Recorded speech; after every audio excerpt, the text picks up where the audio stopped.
प्रखंड में जहाँ तक हो सके जितने गांव में जितने पंचायत में जाने की जरूरत हो वहाँ जाएं। हर गांव में जाना संभव नहीं है, लेकिन इतने दिन मधेपुरा में जरूर रहेंगे ताकि यहाँ के हर प्रखंड हर पंचायत की समझ बन जाए। क्योंकि जल सुराज का एक उद्देश्य ये है, इस पदयात्रा के जरिए हर पंचायत की जमीनी हकीकत को समझकर पंचायत वाइज अगले 10 वर्ष के विकास की एक योजना बनाई जाए। उस योजना में उस पंचायत के अगले 10 साल में विकास के लिए क्या कुछ किया जाएगा ये तो बताया ही जाएगा, लेकिन साथ साथ हम लोग 3 बात निश्चित तौर पर बताएंगे कि आपके यहाँ का हर पंचायत, हर एक पंचायत में बच्चों के पढ़ने की सुविधा कैसे होगी, 800 से 1200 नए रोजगार के अवसर कैसे पैदा किए जाएंगे और वहाँ की कृषि को लाभदायक खेती कैसे बनाया जाएगा। ये 3 बात बिहार के 8500 पंचायतों में हर पंचायत के लिए बनाई जा रही है। इसीलिए इतना समय लगता है। आप देख रहे हैं कि 20 महीने में कुल 17-18 जिले ही हम लोग चल पाए। करीब 60% बिहार हुआ। हालांकि जिलों की संख्या के हिसाब से आपको आधा दिखेगा, लेकिन कुछ जिले बड़े हैं कुछ छोटे हैं, तो करीब 60% बिहार हम लोग चल पाए हैं। अभी आगे ये यात्रा 1 साल चले 1.5 साल चले, अभी चलती रहेगी, इसको रुकना नहीं है। जो एक बार संकल्प लेकर काम शुरू किया है वो काम करते रहेंगे। जन सुराज इस अभियान में एक लक्ष्य ये भी है कि बिहार में विकल्प के अभाव में लोगों को, गलत नेताओं को, गलत दलों को जानते बूझते वोट देना पड़ता है। उससे बचाने के लिए एक नया दल और विकल्प बने, जो दल किसी व्यक्ति प्रशांत किशोर का, किसी जाति विशेष का, किसी एक परिवार का न होकर उन सारे लोगों का हो जो बिहार में एक नया दल, एक नया विकल्प बनाना चाहते हैं। तो जब मैं मधेपुरा में हूँ, जब मैं सहरसा में था, जब मैं पीछे के जिलों में था, तो एक लक्ष्य ये है कि वहाँ से वो उन सारे लोगों को इकट्ठा किया जाए जो लोग एक नया दल, एक नया विकल्प बनाना चाहते हैं। वो लोग राजनीतिक दलों से जुड़े हुए लोग हो सकते हैं, वो गैर राजनीतिक लोग हो सकते हैं जो बिहार के इस नए प्रयास में अपना कंधा लगाना चाहते हैं। जो भी आएगा वो सब मिलकर ही दल बनाएंगे। और जो घोषणा की गई है 2 अक्टूबर को, जब हम लोग करीब 70% बिहार कर लेंगे, तब तक सारे लोगों को इकट्ठा करके 2 अक्टूबर को नया दल बनेगा।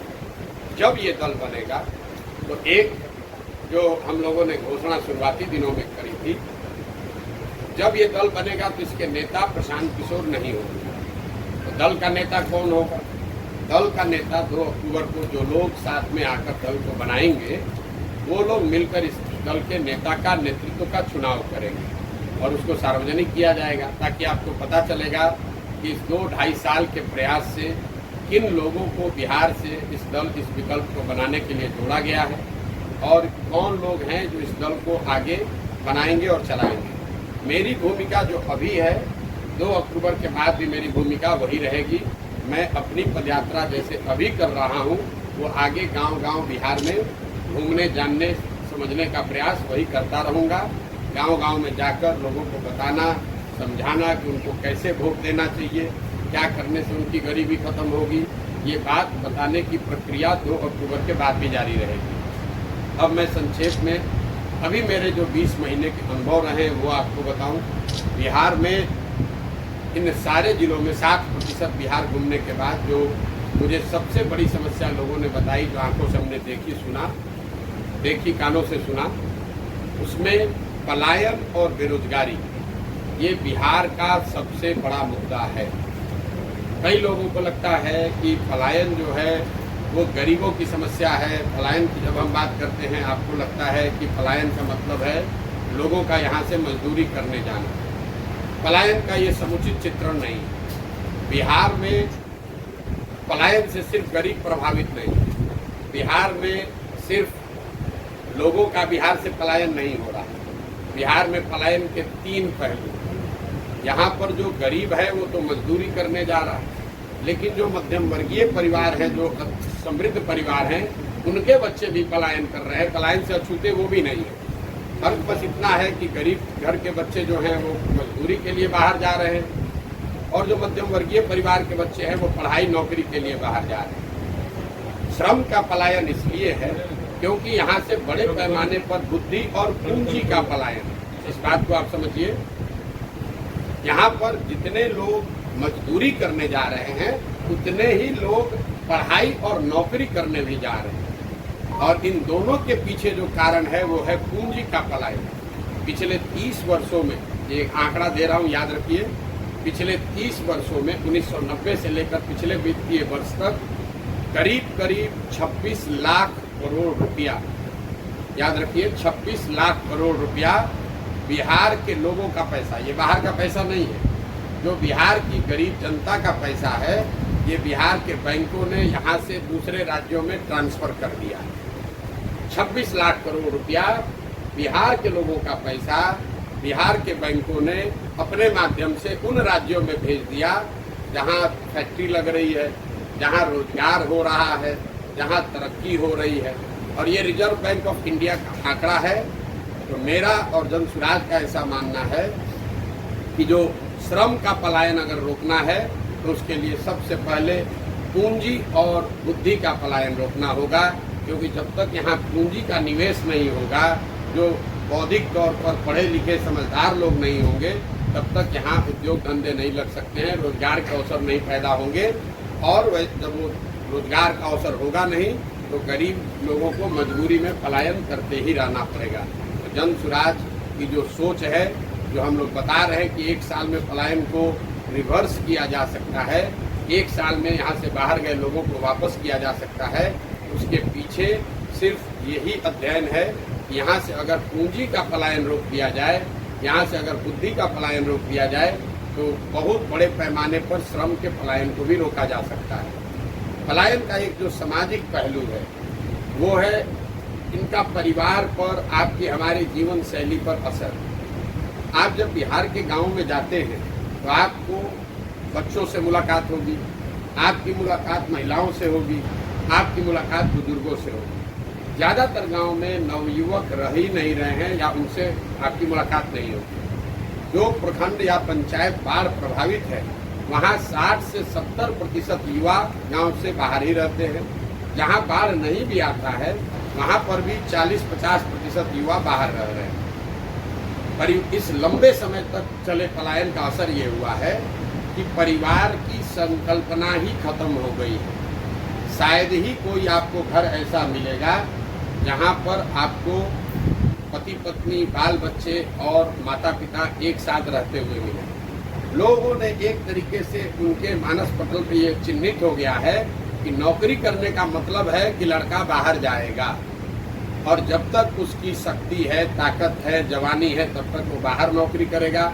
जब वो बूढ़ा होगा तो वापस आएगा, और जो घर में नया लड़का होगा वो वापस बाहर जाएगा। इससे परिवारों की संकल्पना खत्म हो गई है। होली दशहरा लोग साथ में मनाने की जो भावना कभी रही होगी, जो परिपाटी थी, वो धीरे धीरे खत्म हो गया है।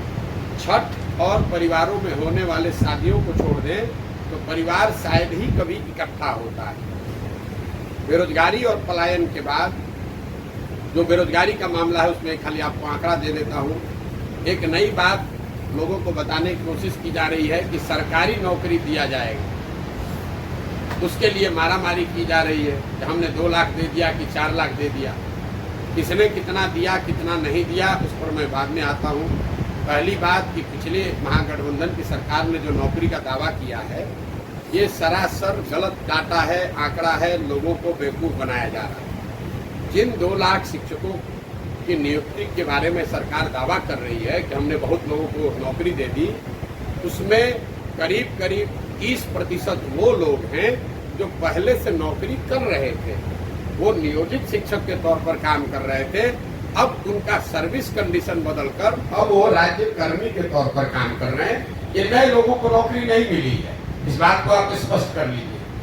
बाकी जो लोग बच गए 1.5 लाख के आसपास, क्योंकि सरकार ने एग्जैक्ट आंकड़ा जारी नहीं किया, जो बाकी लोग बच गए हैं उसमें आधे से ज्यादा लोग करीब करीब 14-15 अन्य राज्यों के लोग हैं जिनको आकर ये नौकरी मिली है। तो मेरा अपना अनुमान है कि बिहार में 40-50 हजार से ज्यादा लोगों को नई नौकरी नहीं मिली है।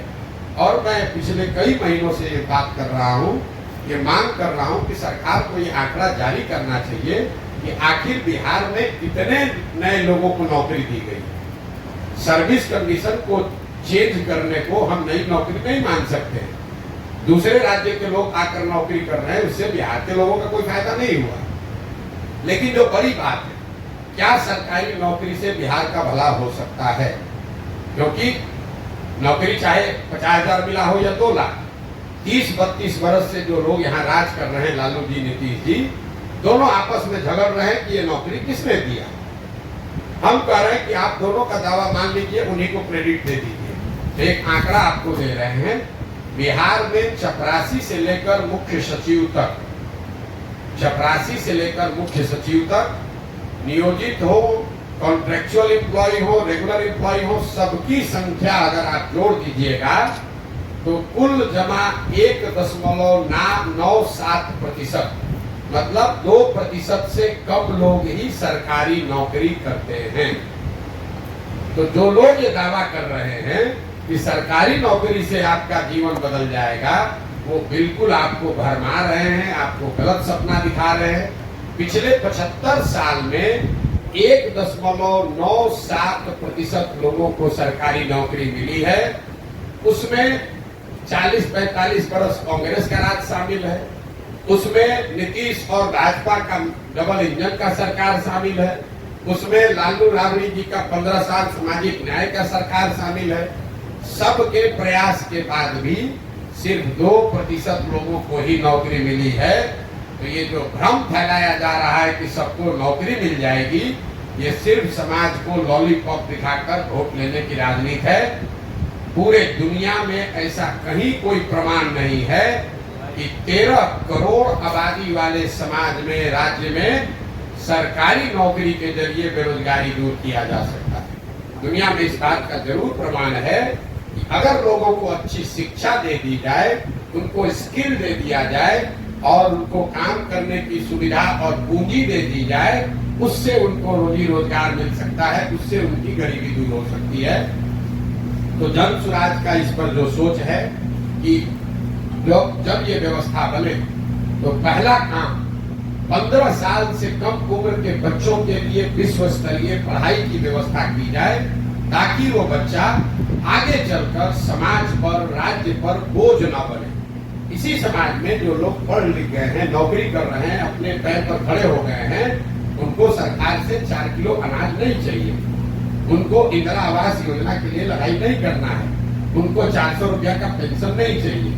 तो पूरे दुनिया भर के जो विद्वान लोग हैं, जिनसे जो लोग जन स्वराज की मदद कर रहे हैं, सुझाव दे रहे हैं, वो बता रहे हैं कि बिहार की व्यवस्था अगर बदलनी है तो सबसे पहला काम करना है कि 15 साल से कम उम्र के बच्चों को पढ़ाई की अच्छी व्यवस्था की जाए, ताकि वो समाज पर, समाज के संसाधनों पर बोझ न बने।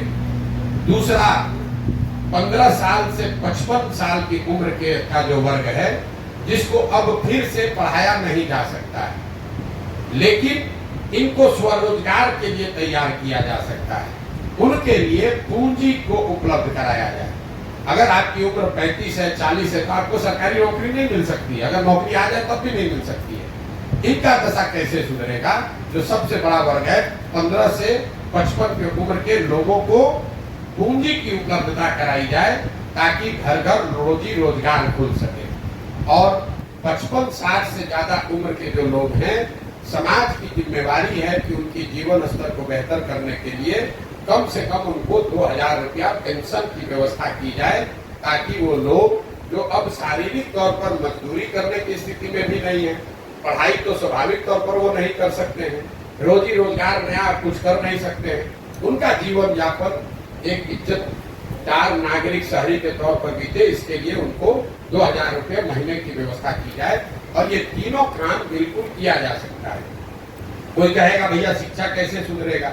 तो शिक्षा को लेकर बिहार सरकार, केंद्र सरकार दोनों के पैसे को जोड़ दीजिए तो करीब करीब 50,000 करोड़ रुपया हर साल बिहार में खर्च हो रहा है बच्चों के पढ़ाई के लिए 50,000 करोड़ रुपया, और 50 बच्चे भी अच्छी शिक्षा नहीं पा रहे हैं। जो जनसुराज की सोच है, विजन है कि अगर इसमें से 1/3 पैसा 15,000 करोड़ रुपया भी हर साल नई शिक्षा व्यवस्था बनाने पर खर्च किया जाए, तो हम लोगों का अनुमान है कि हर प्रखंड में, नेतरहाट का आपने नाम सुना होगा, नेतरहाट के स्तर के विद्यालय अगर हर प्रखंड में एक विद्यालय खोलना हो तो करीब करीब 15 से 20,000 करोड़ रुपया उसका सालाना खर्च आएगा। जनसुराज की ये सोच है कि जो अभी शिक्षा पर खर्च हो रहा है उसका 1/3 पैसा हर प्रखंड में एक ऐसा विश्व स्तरीय विद्यालय बनाने पर खर्च किया जाए, और अगर हर साल हम लोग एक विद्यालय अच्छा वैसा बनाएंगे तो अगले 5 साल में हर प्रखंड में 5 ऐसे विद्यालय बन जाएंगे जिसका स्तर नेतरहाट का होगा। मॉडल ये है कि हर गांव में स्कूल बनाने के बजाय, हर बच्चे तक अच्छी शिक्षा पहुंचाने के बजाय हर बच्चे को अच्छे शिक्षण संस्थान में पहुंचाया जाए। ये दुनिया में जितने बड़े देश हैं जहां पर भी शिक्षा में आमूलचूल परिवर्तन लाया गया है, आप फिनलैंड चलिए, स्कैंडिनेवियन कंट्री में डेनमार्क चलिए, स्वीडन चलिए, दूसरे जो देश हैं न्यूजीलैंड चलिए, जहां पर शिक्षा में आमूलचूल परिवर्तन लाया गया है, उन देशों में सरकारों ने हर गांव में विद्यालय नहीं बनाया, उन्होंने अच्छे विद्यालय बनाए और लोगों को मोबिलिटी दे दी, बस की सुविधा दे दी, स्कूल बस की सुविधा दे दी, ताकि लोग अपने बच्चों को अच्छे शिक्षण संस्थाओं में भेज सकें। आप शहरों में भी देखते हैं, मधेपुरा में देख लीजिए, पटना में देख लीजिए, दिल्ली में देख लीजिए, आपके घर के बगल में जरूरी नहीं है कि अच्छा स्कूल है, लेकिन आप अपने बच्चे को स्कूल बस से भेजते हैं, आधे घंटा में बच्चा आपके अच्छे स्कूल में पहुंच जाता है।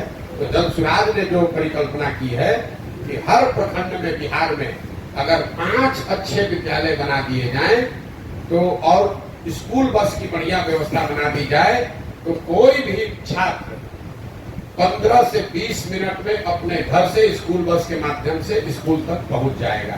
तो ये जनसुराज की सोच है बिहार में शिक्षा के, प्राइमरी शिक्षा के आमूलचूल परिवर्तन के लिए। दूसरा जो मैंने आपको बताया कि 15 साल से 55 साल की उम्र के लोग जो बाहर जाकर मजदूरी कर रहे हैं या यहाँ पर मजदूरी कर रहे हैं, उनके हाथ में बैंकों के माध्यम से सस्ते दर पर पूंजी उपलब्ध कराया जाए, ताकि आप अपना कोई न कोई रोजी रोजगार कर सकें। मैं आपको एक उदाहरण देता हूँ। मान लीजिए कि आपको बाल काटने आता है, आपको बाल काटने आता है, आपके पास 20,000 रुपया है, आप सैलून नहीं खोल सकते, लेकिन अगर सरकार की कोई व्यवस्था हो जिससे 80,000 रुपया, 1 लाख रुपया आपको सस्ते दर पर लोन मिल जाए, तो आप अपनी 20,000 रुपया की पूंजी जोड़कर एक सैलून खोल लेंगे, खुद उसके मालिक बन जाएंगे, 4 आदमी को रोजगार भी देंगे और आप अपना परिवार भी चलाएंगे, 4 आदमी को रोजगार भी मिलेगा। अगर वो पूंजी नहीं है, आपको बाल काटने तो आता है, लेकिन पूंजी के अभाव में आप जाकर पटना में, दिल्ली में मजदूरी कर रहे हैं बाल काटने का। तो ये जो सोच है कि जो लोग उम्र के उस पड़ाव से निकल गए, जो इनको शिक्षा दी जा सकती है, उनके हाथ में पूंजी दिया जाए, ताकि उनके पास जो कौशल है, जो स्किल है, उसके जरिए वो अपने और अपने परिवार के लिए रोजी रोजगार की व्यवस्था कर सके। तीसरा जो मैंने आपको बताया कि क्या 7 साल से सब उम्र के, ज्यादा उम्र के सभी लोगों को 2,000 रुपया दिया जा सकता है। तो मेरा जो, हम लोगों ने जो आकलन किया है, बिहार में 60 साल से ज्यादा उम्र के जितने महिला पुरुष हैं, अगर आप उनको 2,000 रुपया महीना देना चाहते हैं, तो साल में कुल 12 से 15,000 करोड़ रुपए का खर्च आएगा। और बिहार सरकार का पिछले साल का बजट है 2,46,000 करोड़। तो मुझे ऐसा लगता है, और जो जिन लोगों को हम लोग सलाह ले रहे हैं, जिन लोगों से, वो बता रहे हैं कि ये बिल्कुल संभव है। 2.5 लाख करोड़ के बजट से 12,000 करोड़ रुपया बिहार के सबसे वल्नरेबल सेक्शन के लिए निकाला जा सकता है। तो ये जनसुराज के 3 जो बड़े संकल्प हैं कि जब ये व्यवस्था बने तो 15 साल से कम उम्र के बच्चों के लिए अगले 5 वर्ष में अच्छी शिक्षा की व्यवस्था की जाए, 15 से 55 साल के लोगों के लिए पूंजी की व्यवस्था की जाए, और 55-60 से ज्यादा उम्र के लोगों के लिए 2,000 रुपया महीना की व्यवस्था की जाए। रोजगार और पलायन के बाद जो सबसे बड़ी समस्या दिखी वो है शिक्षा की समस्या। कोई ऐसा वर्ग नहीं है जो यहाँ पर ये ध्वस्त हुई शिक्षा व्यवस्था की बात की चर्चा नहीं कर रहा है। आप अगड़े हैं, पिछड़े हैं, गरीब हैं, अनपढ़ हैं, पढ़े लिखे हैं, युवा हैं, बुजुर्ग हैं, हर आदमी कह रहा है भैया स्कूल व्यवस्था खत्म हो गई है, पढ़ाई की व्यवस्था खत्म हो गई। हम लोग बिहार से के सरकारी स्कूल से मैं खुद पढ़ा हुआ। बिहार में सरकारी शिक्षा कभी बहुत अच्छी नहीं थी, लेकिन हर प्रखंड में, डिस्ट्रिक्ट में 2-4 विद्यालय ऐसे जरूर थे जहां पढ़कर आप अपना जीवन सुधार सकते थे। ये नीतीश कुमार के राज में जो समान शिक्षा नीति लागू करने के चक्कर में इन्होंने पूरी शिक्षा व्यवस्था को ध्वस्त कर दिया है। नतीजा ये हुआ है कि जहां विद्यालय है, जहां भवन है, वहां शिक्षक नहीं है, जहां शिक्षक हैं वहां भवन नहीं है, जहां दोनों है वहां बच्चे नहीं है, जहां तीनों है वहां पढ़ाई नहीं। कई लोग समाज में चर्चा के दौरान बताते हैं कि बिहार में शिक्षा व्यवस्था इसलिए ध्वस्त हो गई है कि यहाँ पर खिचड़ी बट रहा है स्कूल से। मैं इस बात को सिरे से खारिज करता हूँ। अगर खिचड़ी बटने से शिक्षा व्यवस्था खराब होती तो 7वीं क्लास के बाद से जितने विद्यालय हैं 7वीं क्लास के ऊपर के कक्षा में खिचड़ी नहीं बटती है, वहां पर पढ़ाई क्यों नहीं हो रही? कुछ लोग ये कहते हैं कि यहाँ के शिक्षकों की जो क्वालिटी है, नियोजित शिक्षक जो हैं उनकी वजह से शिक्षा व्यवस्था खराब होगी। इस बात में भी पूरी सच्चाई नहीं है। अगर सिर्फ नियोजित शिक्षकों की वजह से शिक्षा व्यवस्था खराब होती तो आप मुझे ये बताइए कि पटना साइंस कॉलेज में, पटना कॉलेज में, सीएम साइंस कॉलेज में, लंगट सिंह कॉलेज में पढ़ाई क्यों नहीं हो रही है? वहां पर तो नियोजित शिक्षक नहीं पढ़ा रहे, वहां पर तो खिचड़ी नहीं बट रही है। अगर आप शिक्षा की बदहाली को समझना चाहते हैं तो अगर इसको आपको ध्यान से देखना पड़ेगा। इसकी बदहाली का कारण यह है कि समाज और सरकार, मैं अंडरलाइन कर रहा हूं, समाज और सरकार कहीं न कहीं दोनों की प्राथमिकताओं में शिक्षा है ही नहीं। सरकार ने शिक्षा व्यवस्था को इस तरह से खत्म कर दिया है कि सारे बच्चे अनपढ़ रहे, मजदूर रहे, ताकि 4 किलो अनाज पर, सरकारी नौकरियों के रेवड़ी के नाम पर, कुछ सरकारी बेनिफिट के नाम पर उनको वोट मिलता रहे। समाज से गलती ये हुई है कि समाज ने भी अब शिक्षण संस्थाओं को पढ़ाई का केंद्र न मानकर सरकारी सुविधा बांटने वाला केंद्र मान लिया है। आप गांव में रहते हैं, आपके विद्यालय से अगर खिचड़ी ना मिले बच्चे को तो आप जाकर हल्ला मचाते हैं कि खिचड़ी नहीं मिल रहा। अगर आपको पोशाक का, साइकिल का पैसा नहीं आया तो लोग बताते हैं कि भैया पोशाक का पैसा नहीं आया है, साइकिल का पैसा गुरुजी नहीं दे रहे हैं। लेकिन गांव में लोग ये नहीं बता रहे हैं कि यहाँ गणित का टीचर नहीं है, यहाँ हिंदी की पढ़ाई नहीं हो रही है, या यहाँ कक्षा नहीं लगता है। तो कहीं न कहीं समाज और सरकार दोनों की प्राथमिकताओं में शिक्षा खत्म हो गई है। वही कारण है कि शिक्षा का इतने बड़े स्तर पर यहाँ पतन हुआ है। खिचड़ी बंटना और शिक्षकों की क्वालिटी एक छोटा पहलू है। तीसरी जो सबसे बड़ी समस्या है वो किसानों की समस्या है। बिहार में जो किसान है उसकी बड़ी बदहाली है। कई लोगों को लगता है कि किसान तो भैया ऐसे ही रहेगा। तो मैं हमेशा बताता हूँ यही खेती किसानी करके हरियाणा, पंजाब में लोगों ने, किसानों ने कितना पैसा कमाया है कि आप सुनते हैं, हम लोग देखते हैं कि बिहार के गांव-गांव से लोग जाते हैं पंजाब में मजदूरी करने। तो ऐसा क्या अलग है पंजाब की खेती में और बिहार की खेती में कि वहाँ के लोग खेती से पैसा कमा रहे हैं और हम लोग यहाँ खेती करने वाले लोग के खाने के लाले पड़े हैं। उसके मूल में 3 बातें। पहला है जल का कुप्रबंधन। यहाँ जो जल का संसाधन है, जो पानी का की व्यवस्था है, वो इतना उसकी अव्यवस्था है।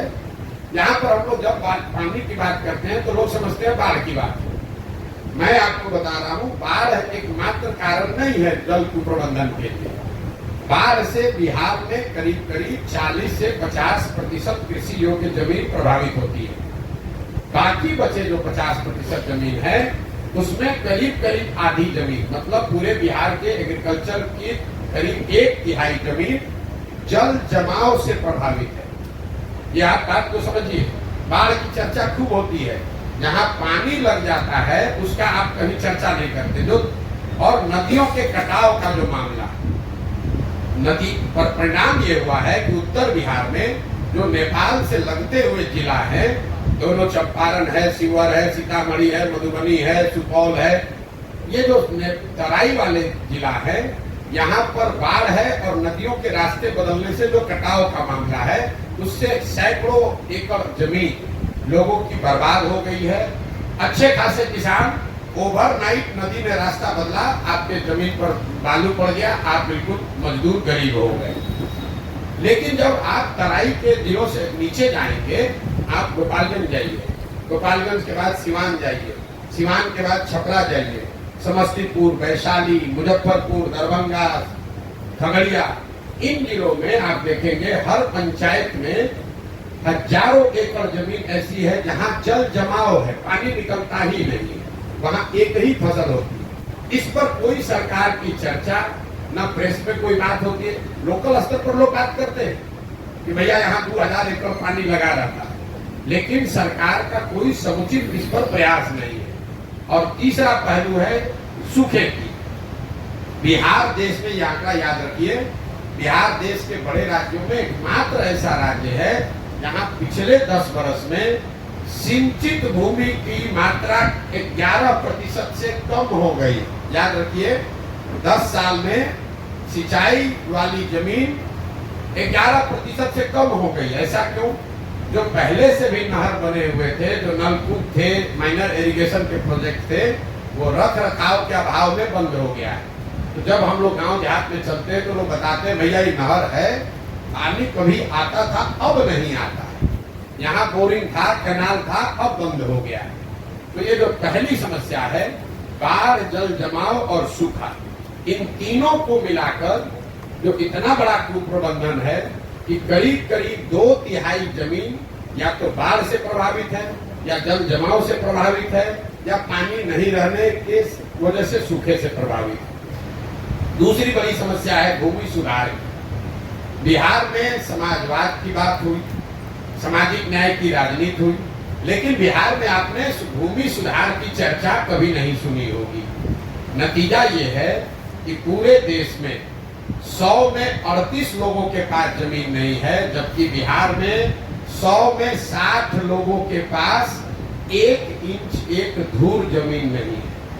याद रखिए, 100 में 60 लोगों के पास बिहार में जमीन नहीं है। हजारों एकड़ जमीन ऐसी है जिसका मालिकाना हक भूमि सुधार लागू नहीं होने की वजह से डिस्प्यूटेड है। आप किसी भी कोर्ट कचहरी में चले जाइए, करीब करीब 1/3 केस कोर्ट में जमीनों के मालिकाना हक को लेकर जुड़ा हुआ है। तो जब जमीनों का मालिकाना हक क्लियर ही नहीं है, इसीलिए आपको दिखता है कि उनकी प्रोडक्टिविटी कम है, उसमें आप इन्वेस्टमेंट नहीं कर सकते। दूसरा जो इससे जुड़ा हुआ भ्रष्टाचार है, आपको रसीद कटाना है, दाखिल खारिज कराना है, 2000, 5000, 10,000, 20,000 रुपया दीजिएगा तभी काम होगा। पूरा ये जो भूमि राजस्व का मामला है, ये अंचलाधिकारी, उसके नीचे प्रखंडों में 1-2 कर्मचारी और 4-5 दलाल जिसको अटर्नी कहते हैं, इन्हीं के कंधों पर है। यही लोग रजिस्टर 2 मेंटेन करता है, यही आपको जमीन का मालिक बनाता है, यही आपके जमीन पर डिस्प्यूट खड़ा करता है, और यही आपसे पैसा कमाता है। बिहार में सबसे जरूरी है भूमि सुधार, भूमि का नाप फिर से किया जाए, भूमि का मालिकाना हक तय किया जाए। मुझे लाखों लोगों की जानकारी है, हजारों लोग मिले यात्रा के दौरान, जिनको अलग अलग सरकारों ने अलग अलग कालखंड में भूमि का पट्टा दे दिया कि भैया ये तुम्हारा जमीन है, 2 डिसमिल है, 3 डिसमिल है। जिसको पट्टा दिया उसको जमीन का हक नहीं मिला, जिसका जमीन एक्वायर किया गया उसने जमीन छोड़ा नहीं। नतीजा हुआ कि पूरी जमीन, कोई सरकारी कर्म हुआ है, कोई डिस्प्यूट में दूसरे वजह से है। ज्यादातर लोग अपनी जमीन को बेच ही नहीं सकते। आप जमीन बेचने जाइएगा तो पता चलेगा उसमें अब डिस्प्यूट है। और इन दोनों के बाद, जल कुप्रबंधन और भूमि सुधार के बाद, तीसरा यहाँ जो रूरल इकोनॉमी किसानों की बदहाली है, उसकी वजह है किसानों के फसलों का उचित दाम का न मिलना। मैं 2 साल से पैदल चल रहा हूँ, मुझे कोई भी परिवार, कोई भी किसान ऐसा नहीं मिला जो यहाँ धान को उचित MSP पर बेचा हो। यहाँ पैक्स की व्यवस्था, कोऑपरेटिव की व्यवस्था, मंडी की व्यवस्था पूरी तरीके से खत्म है। एक आंकड़ा फिर आपको दूंगा, याद रखिए। हम लोग कहते हैं पंजाब में किसान बड़ा धनी है। पिछले 10 वर्ष में पंजाब में 70% धान और करीब करीब 75% गेहूं, सरकारी समर्थन मूल्य पर खरीदा गया है। बिहार में पिछले 10 वर्ष में 13% धान, सिर्फ 13% धान और 1% धान गेहूं ही सरकारी मूल्य पर खरीदा गया है। तो 2100-2200 रुपया वाला धान लोग 1400-1500 में बेच रहे हैं। और एक आर्थिक सर्वेक्षण बताता है कि बिहार में किसानों के फसलों के उचित दाम नहीं मिलने की वजह से हर साल यहाँ के किसानों को करीब करीब 15 से 20 हजार करोड़ रुपए का नुकसान हो रहा है। 15 से 20 हजार करोड़ रुपए का नुकसान हर साल इसलिए हो रहा है कि सारी तकलीफ, बाढ़, सूखे, जल जमाव के बाद जो फसल आप उपजा रहे हैं उसका आपको दाम नहीं मिल रहा है। तो ये जो 3 बड़ी समस्या मैंने आपको बताई, बेरोजगारी, पलायन, दूसरा ध्वस्त हुई शिक्षा व्यवस्था और तीसरा है किसानों की समस्या। इसके अलावा जो 3 सबसे ज्यादा सुने जाने वाला शब्द है वो है सरकारी विभागों में फैला हुआ भ्रष्टाचार, अफसरों की मनमानी और तीसरा हर व्यवस्था, हर सरकारी योजना में काटे जाने वाला कट, जिसको यहाँ पर दलाली का जो नया नाम है कट जो लगता है 10%, 12%, 20% का जो कट है। कोई ऐसा डिपार्टमेंट नहीं है जहां लोग बताते हैं कि 2-4-5 हजार रुपया दिए बगैर काम हो सकता है। चाहे आपको राशन कार्ड बनाना हो, चाहे जमीन का दाखिल खारिज कराना हो, चाहे आपको पासपोर्ट बनाना है, जातीय प्रमाण पत्र बनाना है, कोई भी ऐसा काम सरकारी नहीं है जहां बिना पैसा दिए हुए आपको काम हो जाए। ये सिर्फ सामान्य लोगों के लिए नहीं है, जो चुना हुआ जनप्रतिनिधि है वो भी बता रहा है कि बिना पैसे के हम मुखिया हैं लेकिन कोई काम हो नहीं सकता है। दूसरा, जो ये सरकारी अफसरों की तानाशाही, अफसरशाही जो शब्द है, बिहार में लोगों ने अपराधियों का जंगल राज देखा है। अब जो बिहार में व्यवस्था है इसको लोग सही बता रहे हैं कि ये अधिकारियों का जंगल राज है। आप चाहे सामान्य नागरिक हैं, आप पत्रकार हैं, चुने हुए प्रतिनिधि हैं, होगा वही जो अफसर चाहेगा। इसीलिए लोग बता रहे हैं कि लालू जी का राज अपराधियों का जंगल राज था, नीतीश का राज अधिकारियों का जंगल राज है। और तीसरी जो बात है वो है कट की, कि सरकारी योजना चाहे केंद्र की हो या राज्य की, कोई ऐसी योजना नहीं है जिसमें व्यवस्थित तरीके से 10 से 40% तक कमीशन नहीं लिया जा रहा है। अगर 5 किलो अनाज बांटने वाली योजना है उसमें 30 से 35 रुपया प्रति क्विंटल लोग अपना हिस्सा ले रहे हैं। उसमें ज्यादातर जगह पर विधायक शामिल हैं, उनका भी 6 से 8 रुपया प्रति माह उनको पैसा उसमें मिल रहा है। अंदाजा लगाइए, हर प्रखंड में 20 से 25 हजार अनाज आ रहा है, 20 से 25 हजार क्विंटल अनाज आ रहा है। हर क्विंटल पर 32 से 35 रुपया अनाज के से कमीशन काटा जा रहा है, जो कि अधिकारी और जनप्रतिनिधियों के बीच में बांटा जा रहा है। यही कारण है कि यहाँ पर लोगों को अनाज 5 किलो नहीं 4 किलो ही मिल रहा है। मनरेगा को देख लीजिए, मनरेगा में 100 रुपया जो मनरेगा में आना चाहिए था, 60 रुपया वो तो आया ही नहीं। मनरेगा का यूटिलाइजेशन, ग्रामीण विकास चलाने वाले मंत्री और सरकार यहाँ इतना उनका चमड़ी मोटा हो गया है कि पिछले साल 100 रुपया मनरेगा का जो मिलना चाहिए था दिल्ली से, हम लोग सिर्फ 40 रुपया लेकर आए, 60 रुपया लेकर ही नहीं आए। ये लोग मांग कर रहे हैं कि हमको विशेष राज्य का दर्जा मिलना चाहिए। आपकी जानकारी के लिए बता दूं कि पिछले साल 51,000 करोड़ रुपया अनस्पेंड बिहार सरकार ने, 51,000 करोड़ रुपया अनस्पेंड, जो खर्च सरकार नहीं कर पाई वो बिहार सरकार ने सरेंडर किया। ये लोग क्या बात करेंगे? तो चाहे अनाज की योजना हो कि मनरेगा की योजना हो, प्रधानमंत्री गरीब कल्याण योजना, आवास योजना हो, शौचालय की योजना हो, कोई ऐसी योजना नहीं है जिसमें व्यवस्थित तरीके से कट नहीं काटा जा रहा है। इसके अलावा जो लोग यहाँ बता रहे हैं, जो मैंने आपको पहले भी बताया, जो मैं देख पा रहा हूँ, आधी से ज्यादा जनता, चाहे आप राजद के समर्थक हैं, बीजेपी के वोटर हैं, नीतीश के समर्थक हैं, ये मान रहे हैं कि बिहार में बदलाव चाहिए, एक नई व्यवस्था चाहिए और लोग उसके लिए तैयार हैं। और किसी भी तरीके से वापस से लालू नीतीश का राज नहीं देखना चाहते हैं। इसका मतलब ये नहीं है कि लोग जनसुराज को चाहते हैं, ये कोई जरूरी नहीं है। लेकिन लोग बदलाव चाहते हैं, ये बिल्कुल स्पष्ट है। ये मेरा अभी तक का अनुभव रहा है। अब आपके जो सवाल है वो आप सवाल कर सकते हैं। भैया ये थोड़ा रख दीजिए ना वहाँ। प्रशांत जी, आगे की तस्वीर आपके साथ है। गांधी जी की जो पद्धति थी, मेथड ऑफ मास मोबिलाइजेशन,